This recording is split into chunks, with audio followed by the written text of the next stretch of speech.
Magandang gabi sa lahat and welcome back sa ating YouTube channel, toong Pound for Pound. My name is Mark. Pag-usapan natin dalawang bakbakan mga kamao. No, itong bakbakan ni Salt Papi laban dito kay Amadeus Ferrari.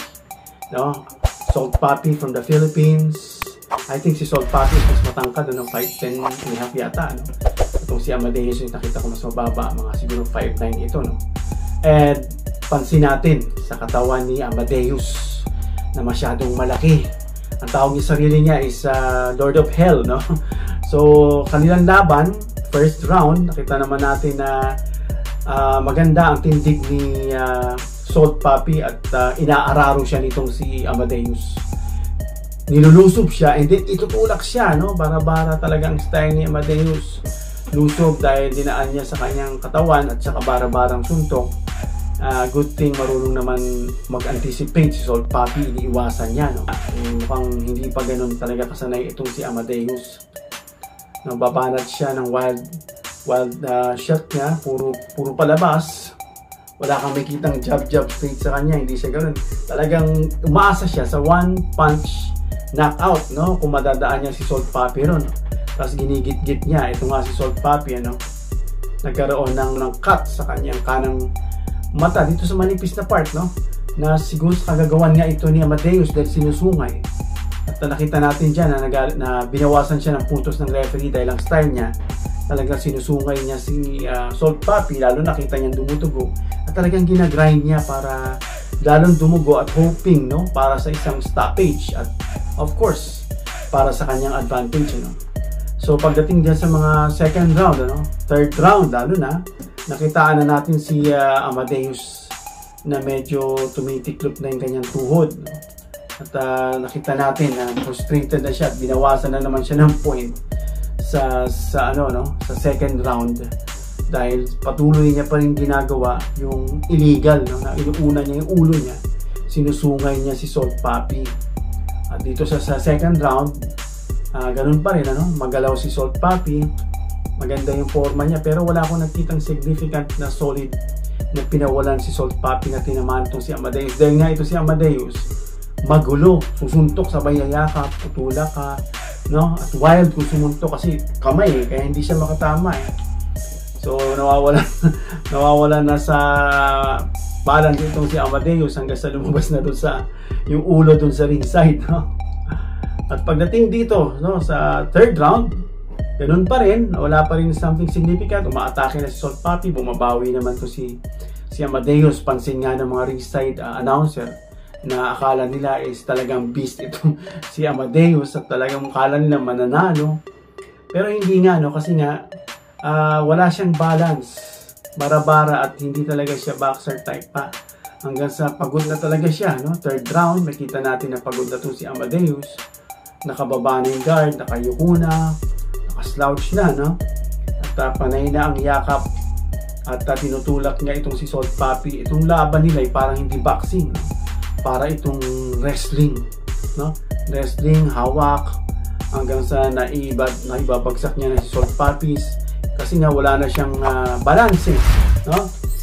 At pagdating dito sa third round, third round pa lang, hindi na pumasok yung fourth round dahil pagod na itong si Amadeus. Yakap, suntok ng wild, yakap, dinadala niya na si Salt Papi sa ring hanggang sa i-stop na yung fight, no?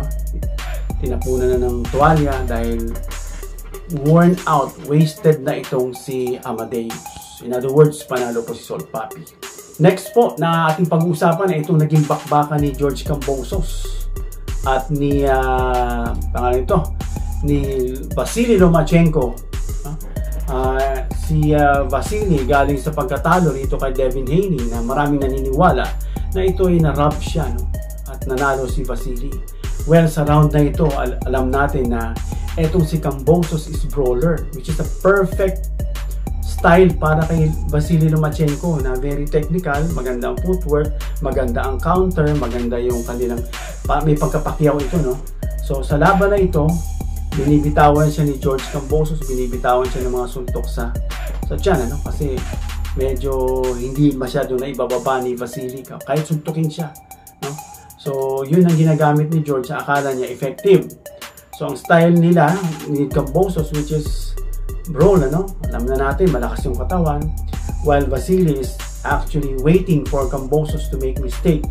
So kapag tumapon si Kambosos ng kanyang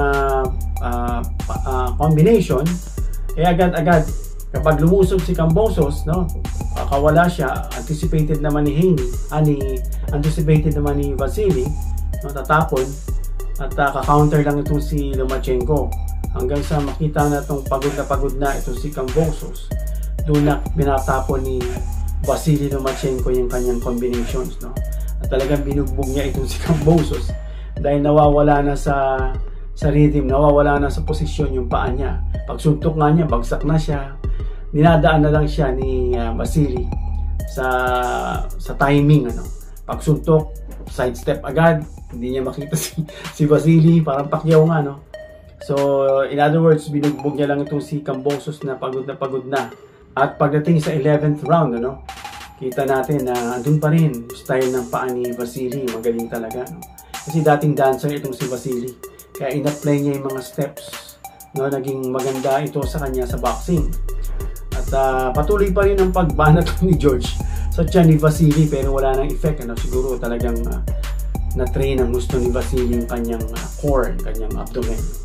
So ganun pa rin, banat si George. Frustrated na si George Kambosos.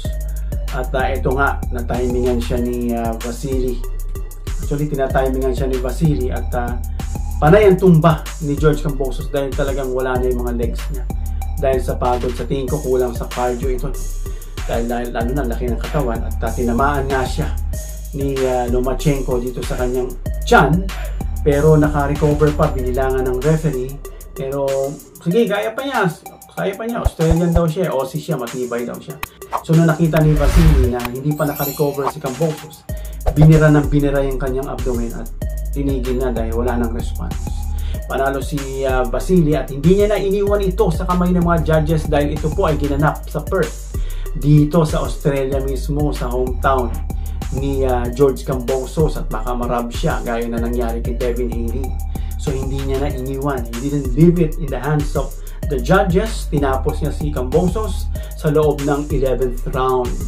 So maganda yung ginawa ni Vasily Lomachenko, dinaisect niya muna, no, pinagod niya muna ito, brawl type, samantalang siya is composure lang, banat lang, counter lang, at yung hindi dapat tamaan kaya siya sumasidestep.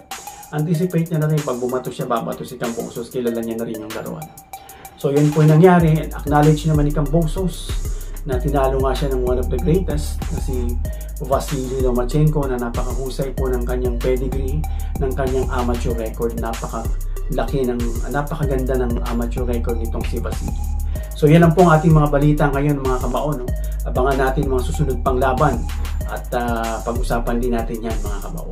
Hanggang sa muli.